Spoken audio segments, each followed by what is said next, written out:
সম্মানিত ভিউয়ার্স, আসসালামু আলাইকুম ওয়া রাহমাতুল্লাহি ওয়া বারাকাতুহু। আশা করি সবাই আল্লাহর অশেষ রহমতে ভালো আছেন, সুস্থ আছেন।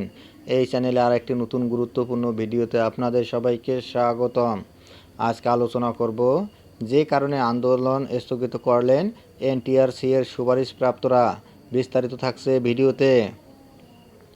এই ভিডিওটি দেখার আগে যারা এই চ্যানেলে একদম নতুন তারা অবশ্যই চ্যানেলটি সাবস্ক্রাইব করে পাশে থাকা বেল আইকনটি প্রেস করে দিন। আর যারা ইতিমধ্যে সাবস্ক্রাইব করেছেন তাদেরকে জানাই অসংখ্য ধন্যবাদ। যে কারণে আন্দোলন স্থগিত করলেন এনটিআরসি এর সুপারিশপ্রাপ্তরা। শূন্য পদের বিপরীতে বদলির প্রজ্ঞাপন জারির দাবিতে ডাকা লাগাতার কর্মসূচি স্থগিত করেছেন বেসরকারি শিক্ষক নিবন্ধন ও প্রত্যয়ন কর্তৃপক্ষের এনটিআরসি এ সুপারিশে নিয়োগ পাওয়া ইন্ডেক্সধারী শিক্ষকরা।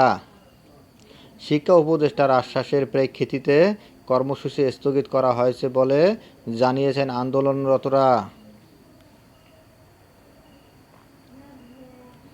মঙ্গলবার 18 ডিসেম্বর বিকেলে আন্দোলন স্থগিত ঘোষণা করেন এনটিআরসি এর সুপারিশপ্রাপ্ত ইন্ডেক্সধারী শিক্ষকদের বদলি গণবিজ্ঞপ্তি প্রত্যাশী ঐক্য পরিষদের সভাপতি প্রভাষক মোহাম্মদ সরোয়ার। তিনি জানান, বেলা 11টার পর শিক্ষা উপদেষ্টার সঙ্গে আমি সহ 7 জনের একটি প্রতিনিধি দল দেখা করি।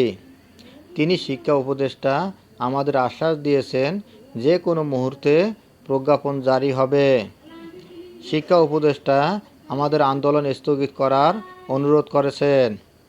প্রতি সম্মান দেখিয়ে আন্দোলন স্থগিত করা হয়েছে।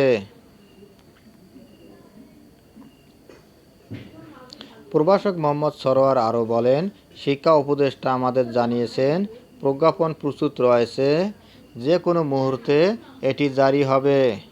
আমরা 10 কার্যদিবসের মধ্যে বদলির প্রজ্ঞাপন জারির আলটিমেটাম দিয়েছি। এই সময়সীমার মধ্যে প্রজ্ঞাপন জারি না হলে জানুয়ারি মাস থেকে লাগাতার অবস্থান কর্মসূচি পালন করবেন শিক্ষকরা। এর আগে বুধবার সকালে কেন্দ্রীয় শহীদ মিনারের সামনে অবস্থান কর্মসূচি পালন শুরু করেন শিক্ষকরা। কর্মসূচি শুরুর পর শিক্ষা মন্ত্রণালয় অভিমুখে লং মার্চ করতে চাইলেও পুলিশি বাধায় তা করতে পারেননি তারা। পরে শিক্ষকদের একটি প্রতিনিধি দল শিক্ষা উপদেষ্টার সঙ্গে সাক্ষাৎ করেন। ধন্যবাদ জানিয়ে বিদায় নেওয়ার আগে আবার অনুরোধ জানাই, যদি ভিডিওটি ভালো লাগে এবং সর্বশেষ শিক্ষামূলক আপডেট ভিডিও পেতে চান তাহলে অবশ্যই চ্যানেলটি সাবস্ক্রাইব করুন। ধন্যবাদ সবাইকে।